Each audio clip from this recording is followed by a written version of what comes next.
excelencia académica y compromiso social.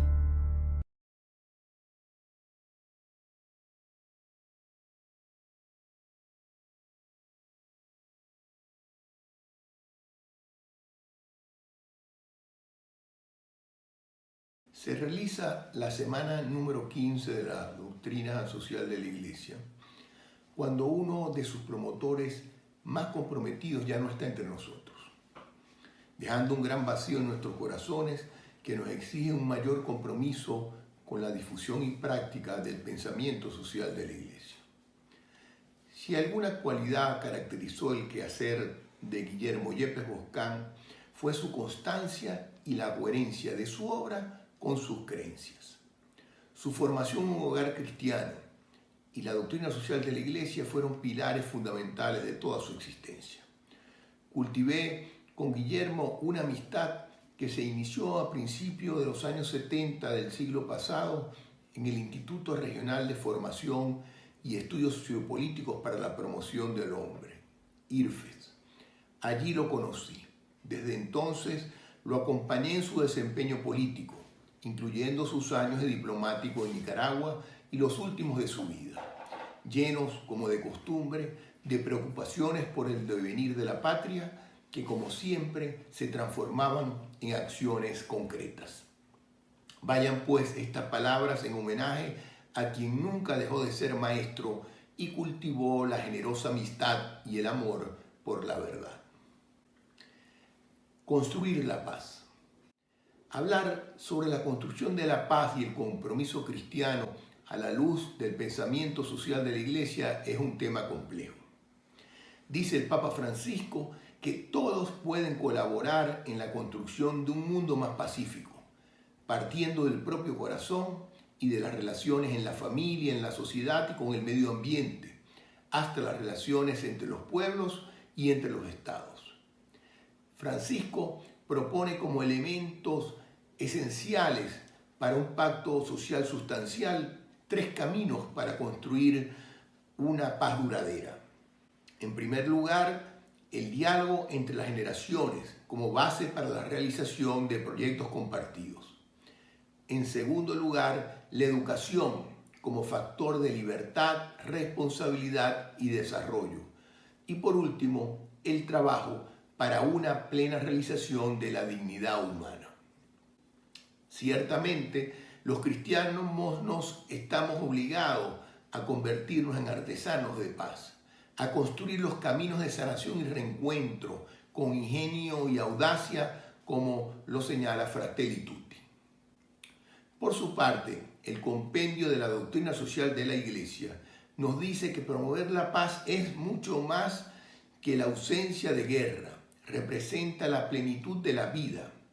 La paz es la meta de la convivencia social, como aparece de forma extraordinaria en la visión mesiánica de la paz. Cuando todos los pueblos acudirán a la casa del Señor y Él les mostrará sus caminos, ellos podrán caminar por las sendas de la paz. La promoción de la paz en el mundo es parte integrante de la misión con que la Iglesia prosigue la obra redentora de Cristo sobre la tierra. En la construcción de la paz, el Papa Bergoglio reclama la participación de las religiones. Señala que solo la verdad trascendente que le da prioridad a la vida y a la paz sobre la muerte y la guerra puede garantizar relaciones justas entre los hombres, evitando se contrapongan los intereses de clase, grupo o nación que nos ponen unos contra otros. Tiempos de regresión. Visto globalmente y no ausente de guerras olvidadas, conflictos, desigualdades e injusticias, estamos viviendo uno de los tiempos más pacíficos y prósperos de la historia. No obstante, también es tiempo de extraordinarios cambios. Y ahora, apenas comenzado el tercer milenio, lamentablemente se desarrolla entre Rusia y Ucrania una guerra de imprevisibles consecuencias con orígenes que se remontan a unos años atrás. Estamos en retroceso. Retroceso que debemos convertir en una oportunidad para cambiar. No se trata de una guerra regional o de un conflicto bélico dentro de un Estado. Estamos frente a una guerra entre países vecinos que a todos afecta.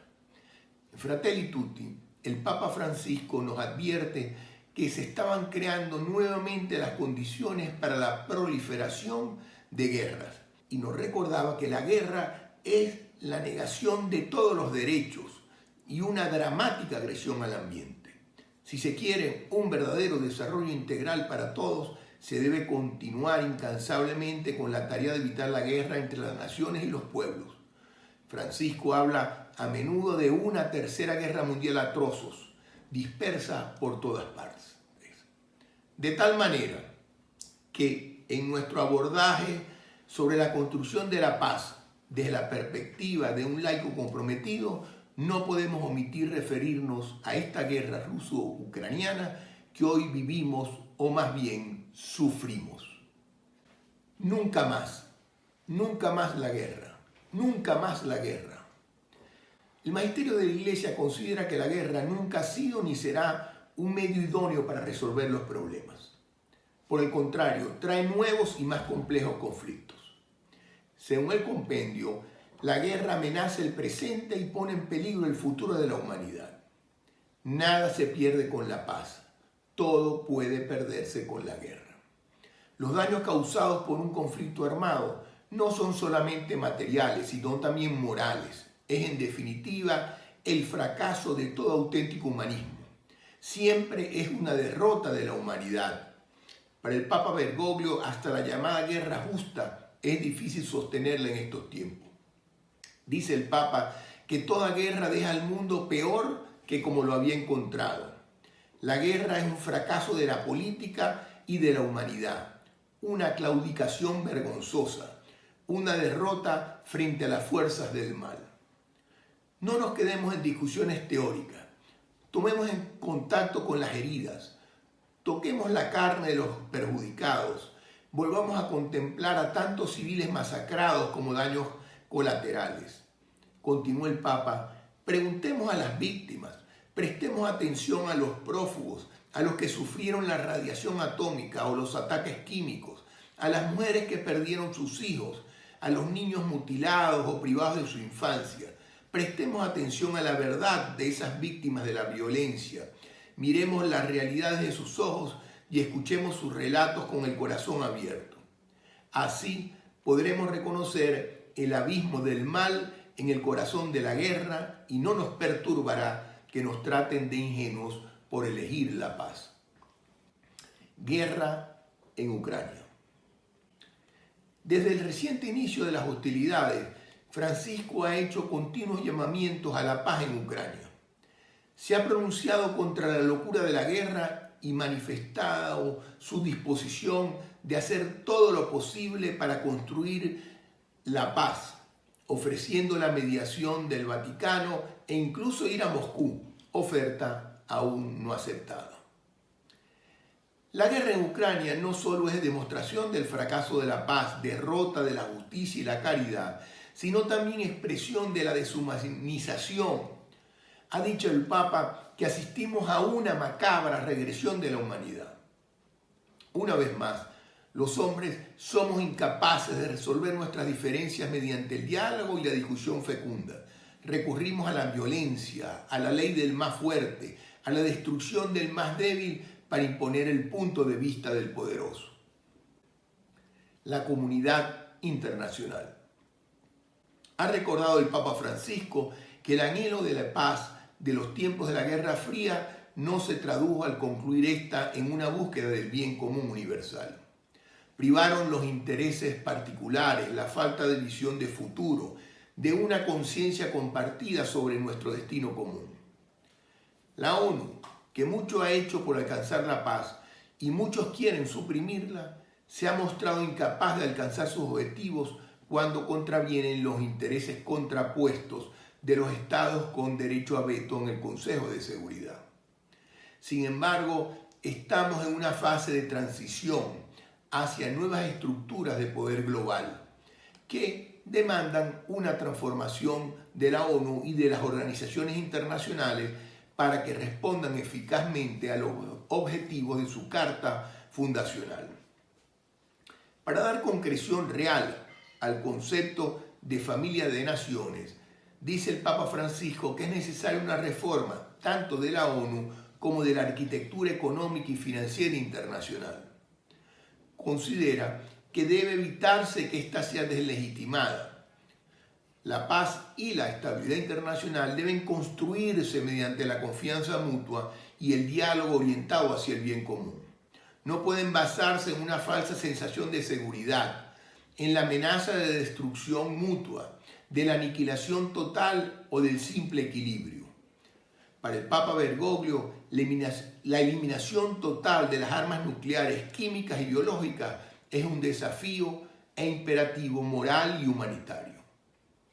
Dice el Papa que habida cuenta del debilitamiento de los estados nacionales, resulta indispensable la maduración de instituciones internacionales más fuertes y eficazmente organizadas, con autoridades designadas equitativamente por acuerdo entre los gobiernos nacionales y dotadas de poder para sancionar. Habla de la posibilidad de alguna forma de autoridad mundial regulada por el derecho, de al menos organizaciones mundiales más eficaces, dotadas de autoridad para asegurar el bien común universal, la erradicación del hambre y la miseria y la defensa cierta de los derechos humanos elementales.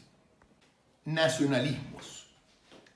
En la guerra ruso-ucraniana percibimos un conflicto entre dos nacionalismos.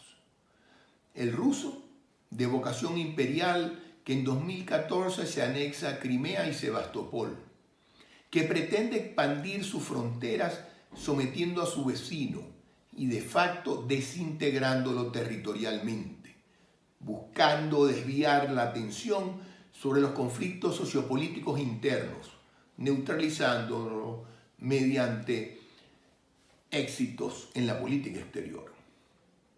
Por el contrario, el ucraniano es un nacionalismo que reacciona frente al extranjero invasor e intenta proteger su identidad y territorio frente a las pretensiones de un vecino que viola el derecho internacional. Es un nacionalismo democrático que ha manifestado sus deseos de formar parte de la Unión Europea, una sociedad supranacional donde los estados que la conforman transfieren competencias a una unidad política superior a lo de los estados parte, convencidos de que el interés general, el bien común comunitario, así lo exige. Como se sabe, en la Unión Europea es condición fundamental para pertenecer a ella la vigencia del Estado de Derecho y el respeto de los derechos humanos. En Fratelli Tutti, Francisco nos invita, especialmente en estas épocas críticas, a pensar no solo como país, sino como familia humana. Los nacionalismos cerrados, dice el Papa, expresan incapacidad de gratuidad, el error de creer que pueden desarrollarse al margen de las ruinas de los demás y que cerrándose al resto estarán más protegidos. Nos preocupa que en el siglo XXI repitamos la tragedia de estados resolviendo sus conflictos mediante la guerra. Aunque Putin, con un lenguaje propio de la posverdad, hable de una operación militar especial, evitando y prohibiendo hablar de guerra o invasión. No obstante, sus políticas son respaldadas por amplios sectores de Rusia, que han creído en su torcido relato histórico, lo cual será necesario considerar si se quiere alcanzar el diálogo fructífero y la paz. Lo cierto es que una vez más el derecho de la fuerza está prevaleciendo sobre la fuerza del derecho. No se trata de la violencia que se desarrolla dentro de los estados, sino entre ellos, poniendo en riesgo la vida de todos, la paz mundial, abriendo la posibilidad de una conflagración universal. Autocracia versus democracia. También se perfila el conflicto ucraniano como una confrontación distinta a las de la Guerra Fría, aunque al igual que aquella con un componente nuclear no despreciable. No debemos confundirnos. No es una confrontación entre socialismo y capitalismo, entre izquierda y derecha, resultado de la polarización desgarradora de la sociedad tan frecuente en estos días. Estamos más bien frente a un conflicto entre autoritarismo y democracia, lo cual se confirma claramente cuando observamos los aliados de uno y otro. Estamos frente a uno de los problemas políticos fundamentales para la construcción de la paz permanente en estos tiempos extraordinarios. El retroceso en el mundo de la libertad y el avance de las neodictaduras nacionalistas que cercenan el derecho de los pueblos a la democracia. Su expansión planetaria nos recuerda la llamada internacional de las espadas en la América Latina de los años 50 del siglo pasado. Son liderazgos que, interpretando el sentir de la gente y canalizando sus razonables frustraciones, llegan al poder mediante elecciones. El respaldo popular les permite avanzar del populismo al autoritarismo mediante la destrucción de las instituciones democráticas, corroyéndolas desde adentro, particularmente aquellas orientadas a garantizar el control del poder y los derechos ciudadanos. Con el tiempo, al perder popularidad, aunque continuarán guardando algunas formas democráticas y atribuyéndose la representación exclusiva y excluyente del pueblo, si logran mantenerse en el poder, se convierten en dictaduras de variada índole, como es el caso de Venezuela. Algunos las llaman democracias iliberales, democracias sin derechos. Nosotros preferimos denominarlas dictaduras posmodernas, por considerar que en la democracia contemporánea el principio democrático debe combinarse con el Estado de Derecho, el cual debe prevalecer. La democracia debe ser el gobierno de la mayoría con respeto a los derechos de las minorías, de los derechos de todas las personas, lo cual debe garantizar los derechos fundamentales, posibilitando la alternabilidad en el ejercicio del poder.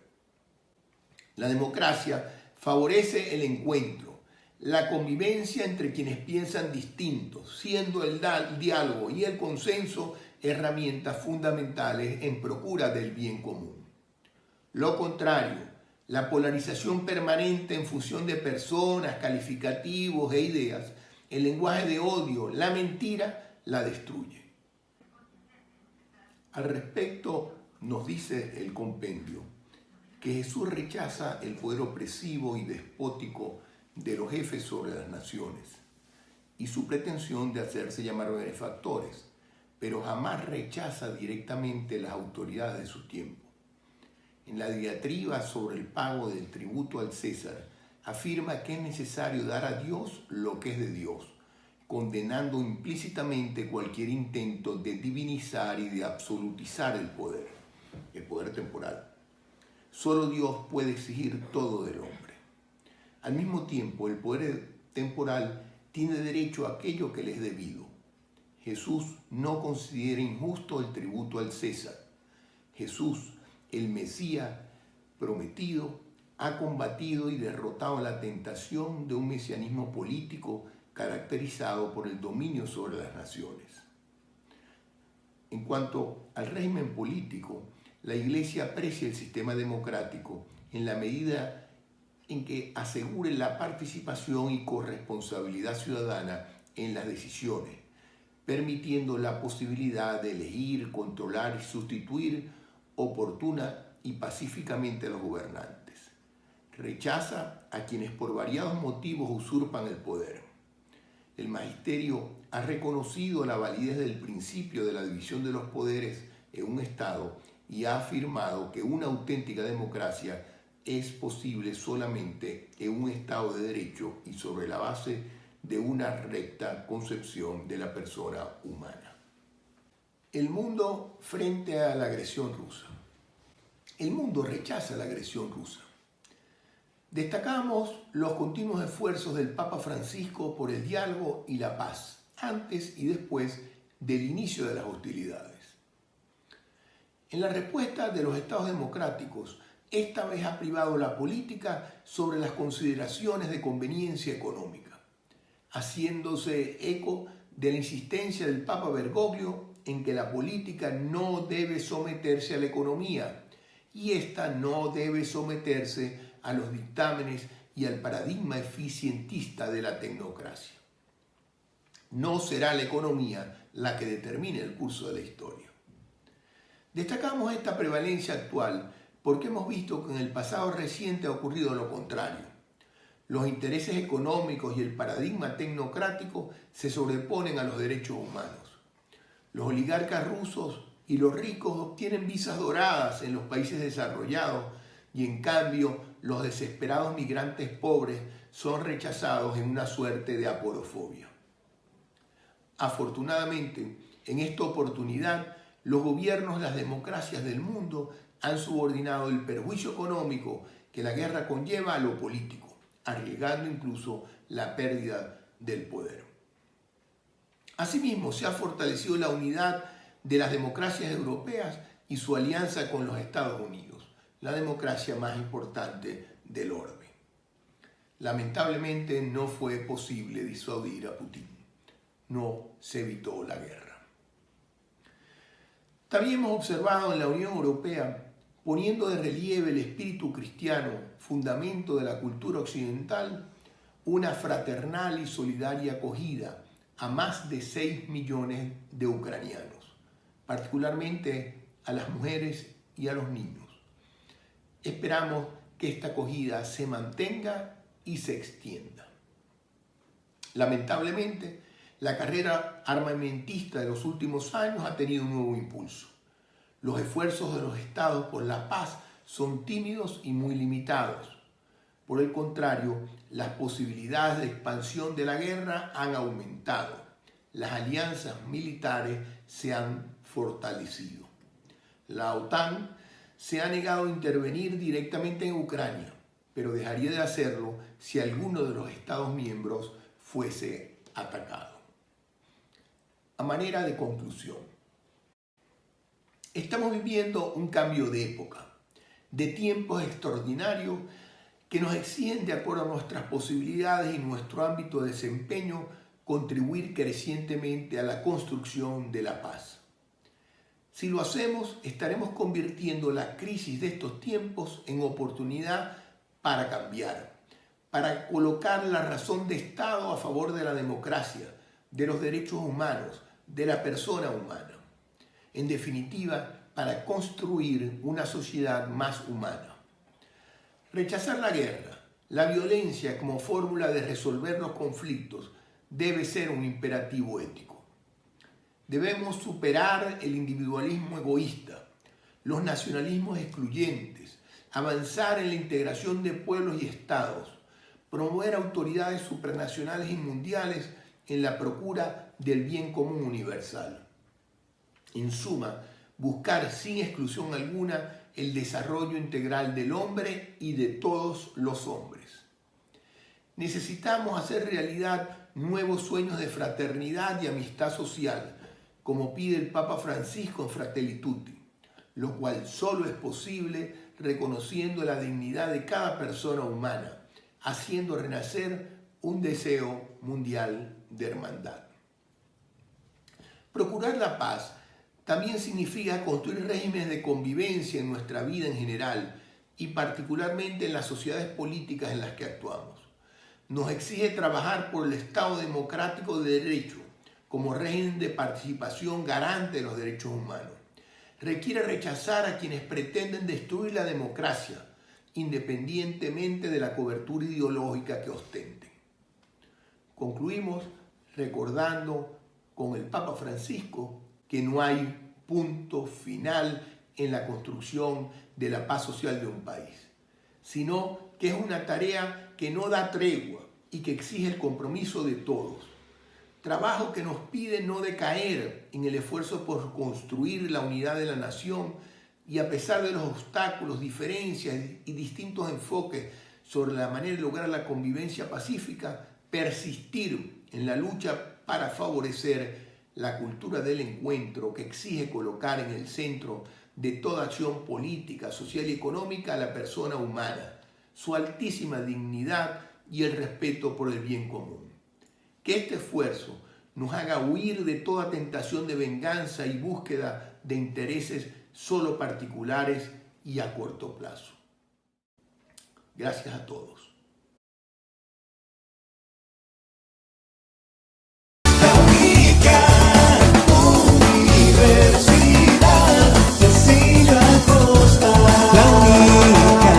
Excelencia académica y compromiso social.